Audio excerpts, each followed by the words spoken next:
So if you're looking for a new house anywhere in northern Colorado, you've almost definitely heard the name Prairie Song, right? The marketing looks great, the pictures are beautiful, but what's it really like to buy there? Today, we're gonna cut through all that noise and give you a real-world reality check so you can figure out if this is actually the right move for you. You know, this quote from a local real estate professional, it just nails it. It gets right to the heart of the whole thing. The biggest hurdle for a lot of buyers in Prairie Song is that gap between what you see in the brochure and what you experience day to day. And to really get that, we have to start with the dream they're selling.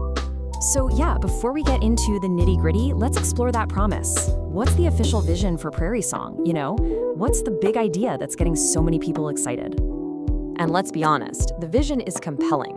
It's not just a bunch of houses, it's a master-planned community.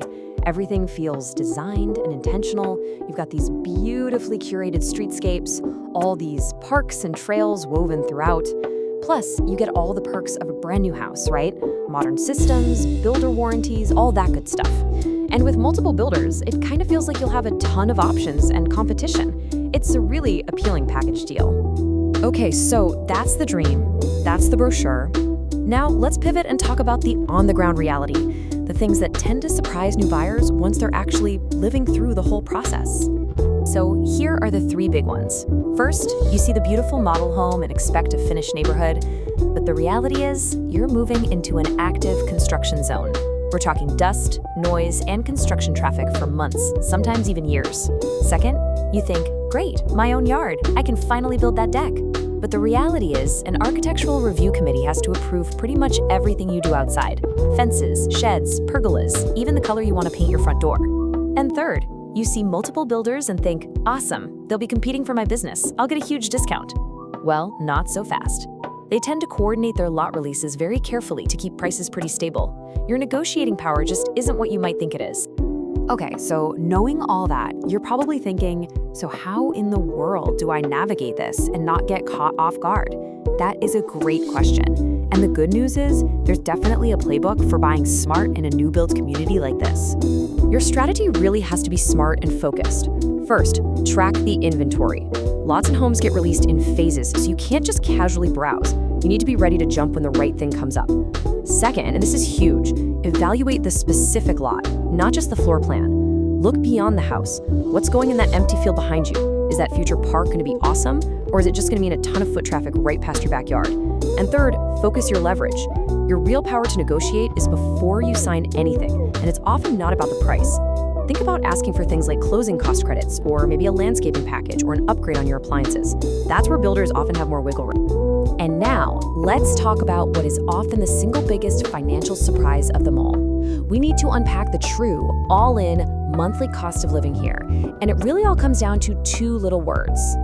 And those two words are metropolitan district. A metro district? Okay, what is that?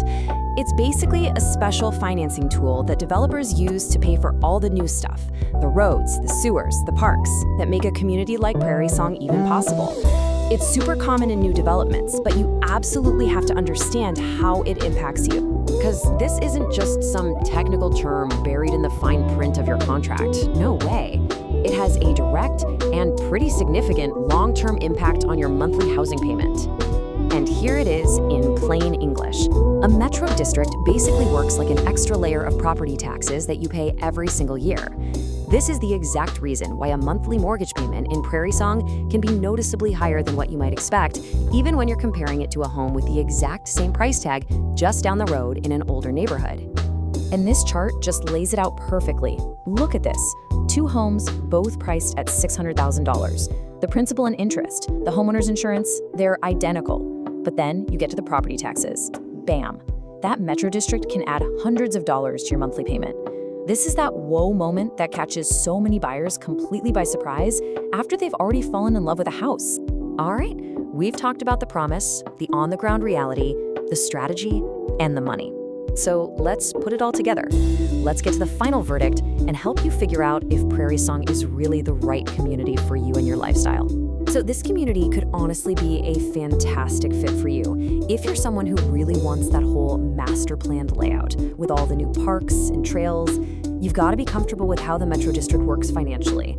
And you need to have the patience for the ongoing construction. If you're someone who values a new home with a warranty more than, say, the vintage character of an older house, and you plan on sticking around for a while, then yeah, Prairie Song could absolutely be the place for you.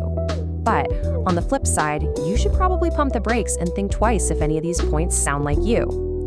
If you need a quiet, finished neighborhood like right now, this is not it.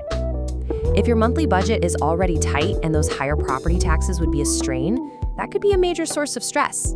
And if you're the kind of person who just wants total freedom to do what you want with your own property without getting approval, the reality of a community with a lot of rules might drive you crazy. So really, it all boils down to this one simple question. Are you just looking to buy a home, or are you ready to take on a new build project? Because that's what it is.